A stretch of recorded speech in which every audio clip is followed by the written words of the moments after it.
Sal, can you go into details on how the name came about of Sacred Souls? How did that name come about? My dad just had this idea, back in the day. He was gonna start a group with Mike Umholtz, or like a brand, for record collecting and just a collective. And they were gonna name it the Sacred Souls. And we were just all talking about it, and he was like, "That would be a cool name," and just like, yeah, that'll work. we put like the instead of the Sacred Soul Club. Oh yeah.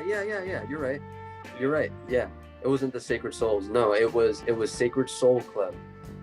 Yeah. Now that makes more sense. Yeah, it was Sacred Soul Club, and we're like, the Sacred Souls,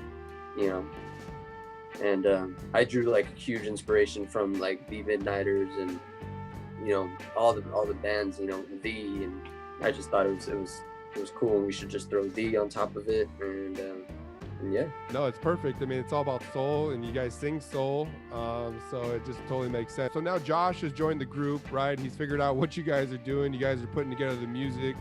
The first one that comes out is Can I Call You Rose?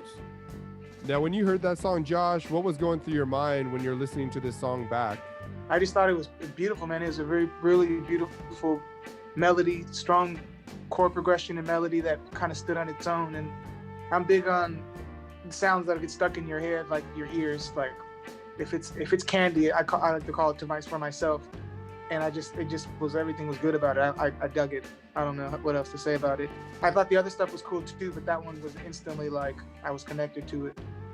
Now, the crazy thing about that specific song is that Alex and maybe even Sal didn't even want to do this song, right? Is this like in the lower level of songs, right? That was in the back, and then Josh is kind of like sifting through it, and this is a song that just really catches your attention. Is that right? I was kind of just like, this song's kind of whatever's, Sal liked it a lot. I pushed on that instrumental track for sure. I'm really picky, man. Like,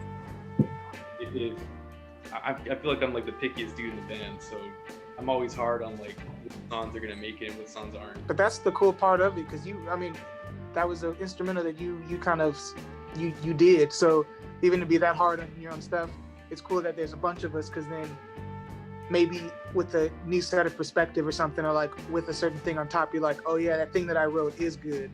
That's how I feel about that one. Like not that you didn't like it, but maybe you didn't see where it was going. Yeah, and in some cases with you guys, is it like, you really don't know how good the song is until you see what Josh puts on it, or see what Sal puts on it, or even like what Alex is gonna put on it. Is there any cases like that with other songs where like you may have heard like, this is okay, but let me see what Josh can do on this? I think that was kind of the process with Rose, is that like, Josh came through and he saw the blanket and he started writing on the spot, and he started, next thing you know, there's a melody, and then he throws down a talking part, spoken word part in the song.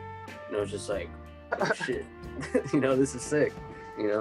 I didn't think it was gonna sound like that, but it sounded great. Most powerful part of music making, I think. It was really interesting to me is that the inspiration, or at least the starter point of that song, was from a blanket that was hung on Alex's wall. Josh, can you go into that on the inspiration for Can I Call You Rose? Like I said, the instrumental was so heavy, like it was already so good that it kind of exuded inspiration, at least to me. So like, I think that anything could have got written lyrically from there, as long as the melody was good. And so in my mind, I was like, I can use something in this room as a placeholder so that I can write some melody and then change the words, get poetic with the words or something. And it just happened to be his blanket with roses on it. And I think that's the easiest thing to get romantic with. And then I thought if I asked a question, then I could try to answer the question. And then it literally kind of just went from there.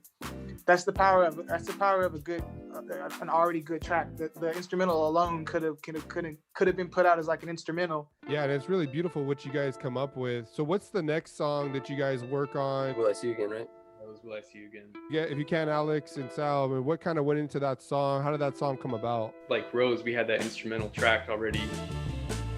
We were kind of just stuck as far as like where the song would go, but at least for me, like I can hear hooks, I can hear a chorus, but I can't write a fucking verse.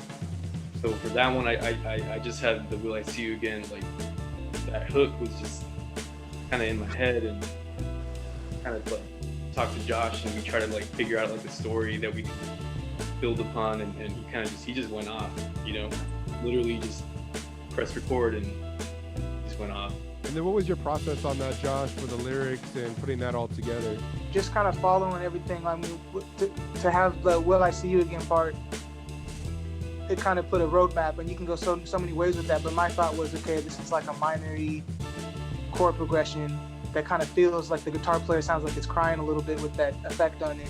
So I was like, okay, some kind of like sad song, but then I kind of just use my own personal stuff that's ever happened. Like sometimes it's a bunch of things, like the idea of unrequited love, and then the other idea of like somebody who does want your love but then just doesn't understand how they want it, or like how much commitment they want to put. So it's kind of like a limbo song. It's not necessarily a heartbreak song, but it's not like a love song. It's like kind of some tension there. It was cool because like it was right after Can I Call You Rose, which is the complete opposite. Yeah, we started to get some good contrast, like EP writing or album writing. We started to feel like there was holes being filled for like certain context.